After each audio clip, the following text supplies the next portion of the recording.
wabarakatuh.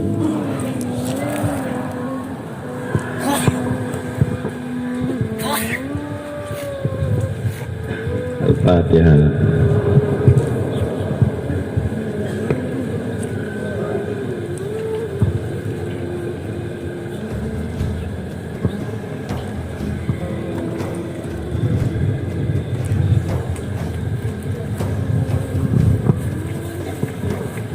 Pada siang hari yang berbahagia ini kita masih sempat berkumpul-kumpul, yaitu mendengarkan pencerahan-pencerahan,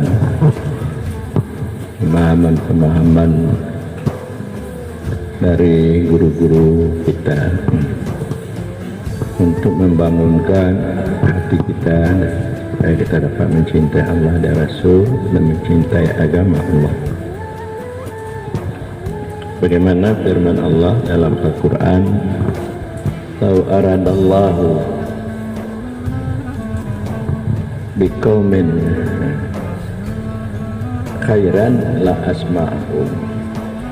Kalau Allah menghendaki dengan kaum itu baik, maka Allah memperdengarkan kepada mereka yang baik-baik. Tapi kita telah diperdengarkan oleh Allah yang baik-baik untuk kita mengharungi kehidupan dunia dan akhirat. Karena memperdengarkan itu berarti membangunkan dari ketiduran kita supaya kita bangun untuk Allah. Dan nanti sebentar lagi kita akan berpisah setelah kita bertawajuh. Maka saya menyampaikan sedikit, yaitu orang-orang yang menyakiti kita itu adalah dari Allah. Taslit Allah berikan kuasa kepada mereka untuk menyakiti kita. Bila mana kita tidak dapat tahan disakiti, maka kewalian kita akan tanggal. Jadi mana kewalian ini dekat kita dengan Allah itu akan hilang kalau kita tidak sanggup untuk tahan disakiti. Jadi disakiti itu faedahnya di antara lain untuk mendayakan yang hak pada diri kita dan dilihat oleh orang lain. Jadi hak itu tidak akan lahir pada diri kita kalau kita tidak disakiti. Contohnya ibarat kayu. Kayu kalau bahasa kami dulu setanggi nih. Apa kayu setanggi? Jadi kayu setanggi itu dengan dibakar maka dia berbau harum. Kalau tidak dibakar maka tidak berbau harum. Jadi maka kita dilempar, ya, kita dibakar balai ini supaya kita berbau harum. Ajaran kita ini sampai orang-orang dari Jakarta terkejut. Orang-orang itu kan Dr. Abdullah terkejut dari peneliti ilmu ketasawufan 16 negara, dan juga Nur Wahid, orang yang menangani teroris di Indonesia ini terkejut. Jadi mereka tahu. Jadi nampaknya disakiti ini itu adalah rahmat untuk kita. Sebagaimana juga tadi bahwa kita mendengar penyampaian guru kita, yaitu Kiai Haji Jandarmudi yang sangat setia yang berjuang. Sebenarnya beliau ini payah keluar dari tempat, dari Raudatul Hikam. Sebab beliau ini hari-hari samping beliau berzikir, bertawajuh, mengajar, lalu kembali ke rumah berkhalwat. Nah, jadi karena kita, makanya beliau datang. Beliau untuk datang seperti ya ini payah nih. Nah, beliau mau keluar berjuang sampai ke Gorontalo Gorontalo. Karena dengan berkat beliau Gorontalo telah mengadakan beberapa kali seminar. Itu mulai untuk dapat pergi ke Gorontalo itu sulit dah. Karena orang belum kenal. Nanti waktu setelah sembahyang kami masuk terus berdakwah dah. Lucu. Jadi maksudnya orang belum kenal bagaimana caranya, bagaimana mengumpulkan orang. Jadi orang salah, setelah salah kan masih ada orang mana berapa orang, kami masuk terus berdakwah. Itu mulai merebut Gorontalo. Sehingga dengan demikian sekarang setelah itu ada seminar baik pengkaderan atau seminar ASEAN di Gorontalo. Sekarang bupatinya Nelson Sembolongo di Amat Tatau tersebut dengan Nelson bupati. Itu mengadakan posko-posko sampai 16 buah posko di Gorontalo. Jadi Nelson itu profesor doktor Nelson, mantan daripada rektor Muhammadiyah di Gorontalo. Beliau sengaja datang di Gorontalo sampai ke sini jam 4 pagi. Kemudian telah berjumpa Abu Sasmen subuh, jam 8 kembali lagi ke Gorontalo. Bayang, sekedar bertemu aja 2 jam kembali lagi ke Gorontalo. Begitu taslim takdim beliau, keyakinan beliau kepada tauhid tasawuf. Tapi kalau di sini kita ceritakan bagaimana umpamanya bupatinya Kedia, bagaimana bupatinya Aceh Selatan. Ini agak malu kita dibanding dengan ada yang lain. Kemudian disampaikan juga bahwa apa yang disampaikan oleh beliau, adikru miftahu libabil hadrah. Zikir itu adalah anak kunci pintu hadarat. Kalau kita berkeinginan berada di hadapan Allah, maka kita berzikir.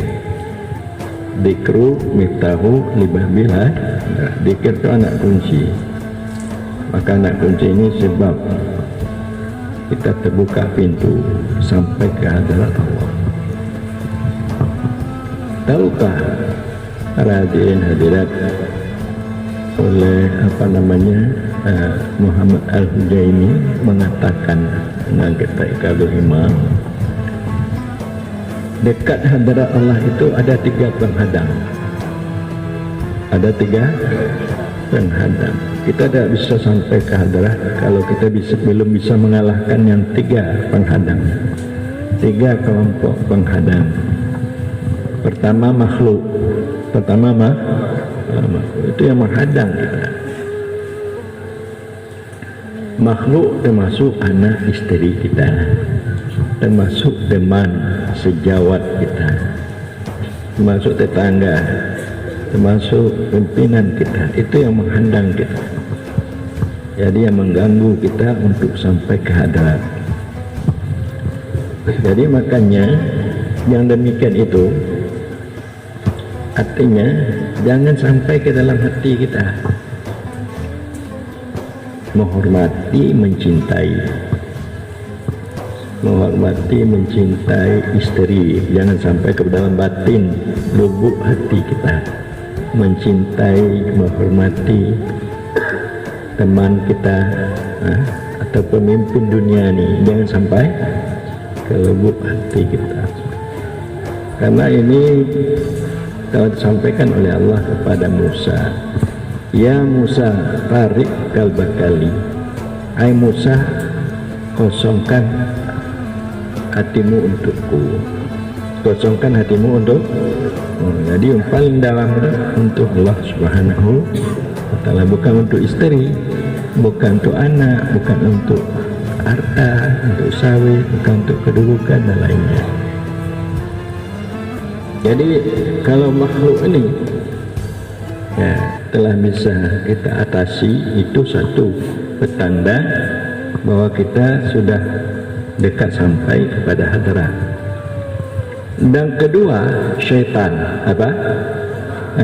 Jadi syaitan itu dia dekat juga untuk hadrat, dia menghalang-halang kita untuk kita masuk. Syaitan itu menipu kita dan selalu menyampaikan ke dalam hati kita, kalau kamu tidak kerja, kamu fakir. Jadi dia, kalau kamu tidak kerja, kamu fakir, apa yang kamu makan? Jadi syaitan ini penghalang yang besar. Dia menipu kita dan dia itu menampakkan yang jelek-jelek kepada kita. Kalau kita umpamanya tidak kerja, tidak berbuat yang berkaitan dengan duniawi ini. Jadi itu juga kita harus benar-benar menanamkan keyakinan kita bahwa Allah itu yang memberi rezeki. Wa ma min dabatin fil ardh illa 'ala Allah rizquha wa ya'lamu mustaqarraha wa mustaudaha. Bahwa tempat rezeki itu Allah tahu. Kemudian Allah memberikan kita rezeki. Jadi kita yakin sekali bahwa kita itu tidak disia-siakan Allah. Apalagi kalau kita ingin mendekati Allah, Allah akan memberikan jalan untuk memperbaiki kehidupan kita. Ini setan. Jadi kita harus bisa melawan setan. Jadi setan ini tidak bisa kita lawan kalau kita tidak minta bantu kepada Allah. A'udzubillahi minasyaitonirrajim. Tapi kalau mata hati kita tidak hidup, walaupun kita katakan a'udzubillahi minasyaitonirrajim, setan itu semakin dekat. Badan itu makin dah. Jadi kalau kita mata hati kita, kalau tidak ada cahaya ma'rifat Allah itu, ya tidak ada artinya kita mengatakan. Ini pintu yang kedua yang dekat kepada hadrat. Yang ketiga nafsu. Apa yang ketiga? Nafsu. Ini yang paling berat. Ini dihadangnya kita oleh nafsu. Jadi yang dimaksud nafsu ini yaitu keinginan selain Allah. Apa yang dimaksud nafsu? Keinginan selain Allah. Jadi kita bisa atau menghilangkan kata-kata, goresan hati, ingatan kepada selain Allah. Kalau kita bisa menghilangkan kata-kata, ingatan kepada selain Allah, baru ada cahaya Allah kepada kita. Jadi baru kalah nafsu.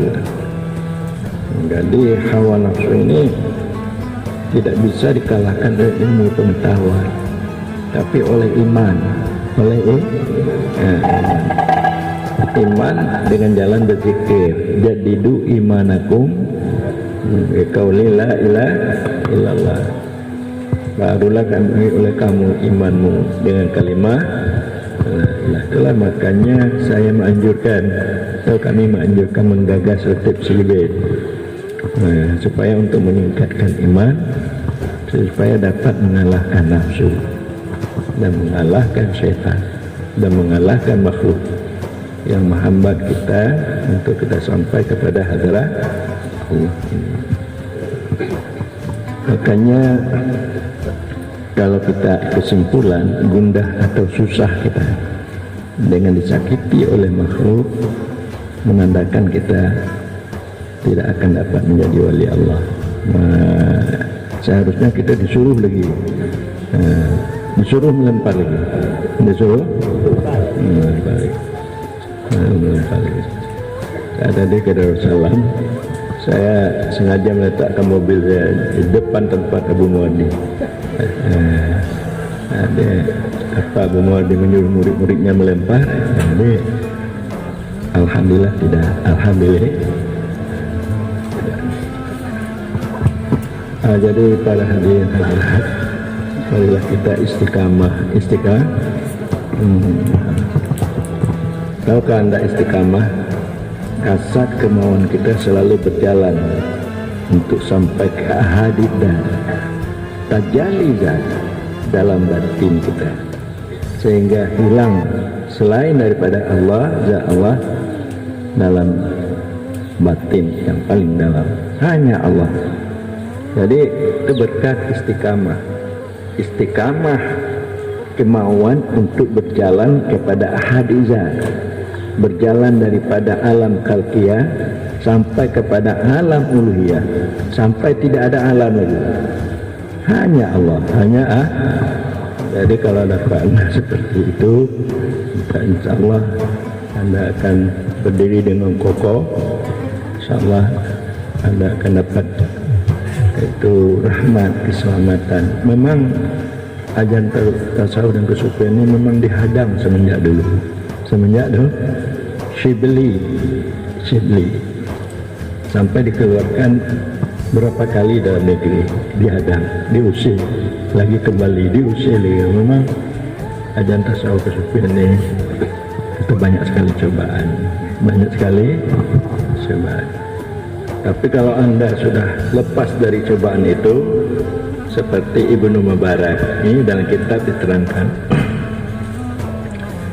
pada masa Khalifah Harun ar-Rasyid, pada masa itu datang Ibnu Mubarak